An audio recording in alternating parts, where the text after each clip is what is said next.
Tout est le divin. Il y a des parties qui sont extrêmement lumineuses, supraconscientes, et il y a des parties qui sont inconscientes, dans lesquelles, sous cette inconscience, qui est juste un principe de division illusoire, quelque part, la lumière est présente pour amener en tout cas chaque créature à prendre conscience de cette illusion et à transformer et à permettre, en tout cas dans son évolution et sa maturité, à transformer cette inconscience en vue de faire fleurir cette lumière qui est sous l'inconscience grâce et par l'aide de la lumière d'en haut. Donc on se retrouve avec ce symbolisme et qui symbolise en tout cas le signe de Sri Aurobindo, quand on parle un petit peu du signe de Sri Aurobindo. En fait, ce schéma, ce n'est pas une étoile juive, comme on pourrait le voir, des fois on se demande vite fait, comme ça peut être une étoile juive. Mais en fait, c'est juste, donc c'est le signe de Sri Aurobindo, et c'est juste le schéma, en fait, un schéma très synthétique, en fait, de la conscience, en fait, de l'univers. Et en fait, on retrouve, en fait, sur ce schéma, ce principe d'inconscience dans lequel, sous le principe d'inconscience, on va dire, qui symbolise cette barre, il y a, on va dire, la lumière, on va dire, qui pousse et qui amène la conscience, inconsciente et subconsciente, à être baignée, à être soutenue, à être aspirée, en tout cas d'une manière ascendante, par la lumière d'en bas. Et c'est en ça qu'on pourrait symboliser l'énergie qui est dans la sève d'une plante, l'aspiration psychique qui est dans notre cœur qui nous pousse à être meilleur et qui nous pousse à faire des efforts, à sentir que dès qu'on fait quelque chose de mal, on se sent qu'on est décalé, on recherche une droiture, une rectitude et quelque chose qui nous amène vers la lumière et on ne peut pas s'empêcher d'évoluer. Vous voyez, même si on ne sait pas si on va mourir demain, ce qu'il y a après la mort, etc., on sent qu'il y a un processus d'évolution, qu'on tente d'être meilleur, on tente de progresser d'une manière ou d'une autre. On va dire en tout cas pour ceux qui ont ce contact, en tout cas au moins un minimum avec cette lumière intérieure. Et on a cette lumière qui pousse. Et en haut, on a la réponse du divin, que le Sri Aurobindo appelait la sanction du suprême, dans le sens où il y a cette réponse profonde en fait des plans de supraconscience qui tentent de répondre à cette aspiration quand elle est vraiment et sincèrement profondément touchée par cette progression. Il y a en haut une lumière qui répond et qui soutient. On pourrait là le symboliser non par la sève qui monte et qui est nourrie par ce psychique qui pourrait être cette lumière au centre de la Terre qui pousse et qui amène la chaleur et qui soutient quelque part dans son soleil intérieur la pousse des plantes et la chaleur de la Terre, mais par le soleil, on va dire, de notre système solaire, qui nourrit cosmiquement, on va dire, les plantes, qui, une fois qu'elles ont percé l'ombre de la Terre et de leur terreau, eh ben, elles cassent la croûte et se retrouvent baignées, enfin, dans cette lumière qui les nourrit et les soutient dans vraiment ce principe cosmotellurique. Et en fait, dans ce symbole-là, eh ben, on se retrouve au centre avec un carré. Et en fait, ce carré symbolise le 4, donc le 4, la création, parce que le 4 symbolise la création. Vous voyez, on a toujours, quand on regarde un petit peu les chiffres, la numérologie, la tarologie, etc., chaque chiffre et chaque mot est et correspond à un archétype, à une force, à une entité, à une couleur, à une gamme, à une note, à un son, à une fréquence, à une vibration qui naturellement, en fait, dans le 1, donc on a vraiment le 1, la présence, on pourrait même dire que Dieu, en définitive, c'est l'absolu, c'est le zéro. Il n'y a absolument rien. Avec quelque part le 1, la manifestation, la première manifestation, le Dieu manifesté. Le 2, la dualité, la grande dualité divine, en fait, qui se manifeste. Le rayonnement, en fait, du divin dans son expansion dans l'univers, avec toute sa dimension.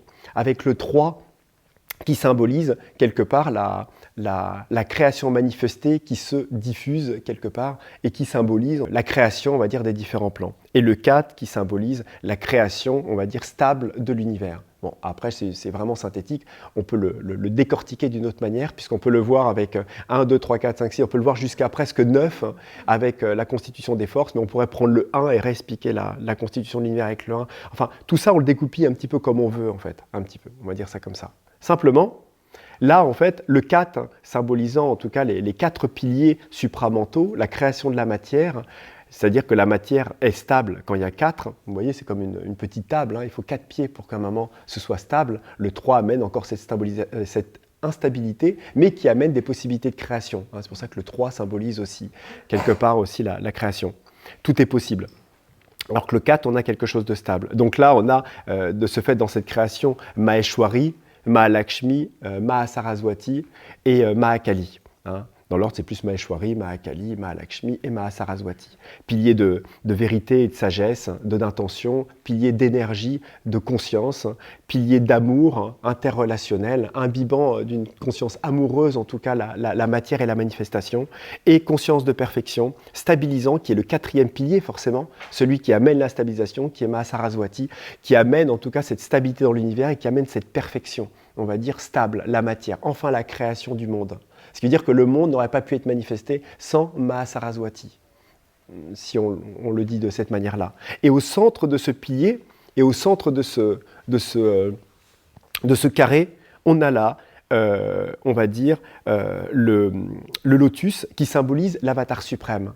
Et l'avatar suprême, en fait, c'est l'humanité dans son ensemble. C'est le ver de terre, le lézard, l'être humain, le végétal, le chêne, l'aubépine, la salamandre, le machin, tout ce qu'on veut, tout ce qui est manifesté, tout ce qui a un cœur, tout ce qui est psychique, tout ce qui a été manifesté dans la matière est un seul être qui est symbolisé par l'avatar suprême. En Inde, chez les hindous, il est symbolisé par un être qui vit dans une grotte et qui dort. Un être lumineux, en fait, qui est descendu, qui est dans une grotte et qui est en semi-dormance et qui tranquillement commence à ouvrir les yeux tout doucement pour se réveiller. En fait, on n'est qu'une seule présence, qu'un seul être.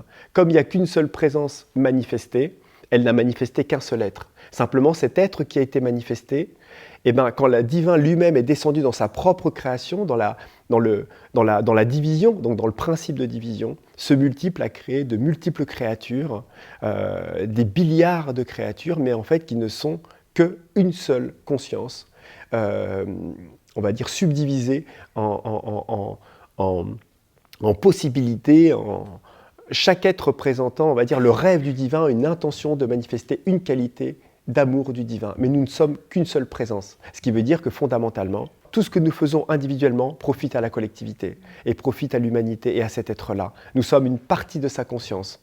Et toute personne et tout ce que fait le monde et l'humanité participe aussi à l'évolution de notre conscience. Donc on a vraiment ce principe-là avec vraiment l'avatar suprême.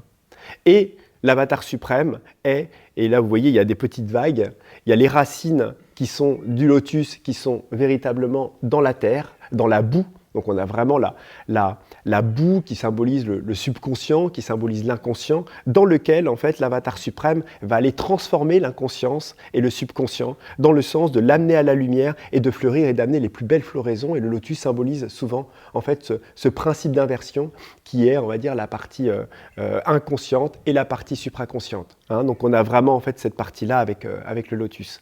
Et les petites vagues que l'on voit symbolisent les différents plans de conscience.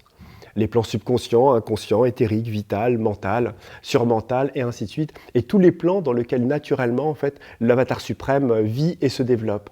Donc en fait, quand nous nous développons, c'est cet avatar et c'est cet être et cette fleur en fait qui grandit. Et à un moment, qu'est-ce qui se passe quand on laisse une fleur dans un pot? Elle se nourrit et elle transforme la terre, prenant en tout cas tous les nutriments qui sont dans la terre et les amène et les donne au soleil et ramène cette lumière en fait naturellement pour recréer des racines et elle la mange en fait tout simplement. Et comme je vous disais hier, nous nous nourrissons de cette partie-là comme une plante se nourrit de la terre. Enfin comme le végétal se nourrit du minéral, l'animal se nourrit du végétal. Hein. Donc en fait, on a cette contrepartie-là. Et donc en fait, ça symbolise, ce signe en fait symbolise juste la symbolique du principe mécanique de la création, tout simplement. Donc il n'a pas d'autre symbolique que quelque chose qui n'est pas rituelique, on n'a pas de choses spécifiques autres que cette compréhension en fait dans ce sigle. Donc il y a quelque chose de profond en fait dans sa symbolique, parce que quand on le comprend, eh ben, on est là au centre d'une mécanique qui est splendide, qui est la création cosmique, tout simplement.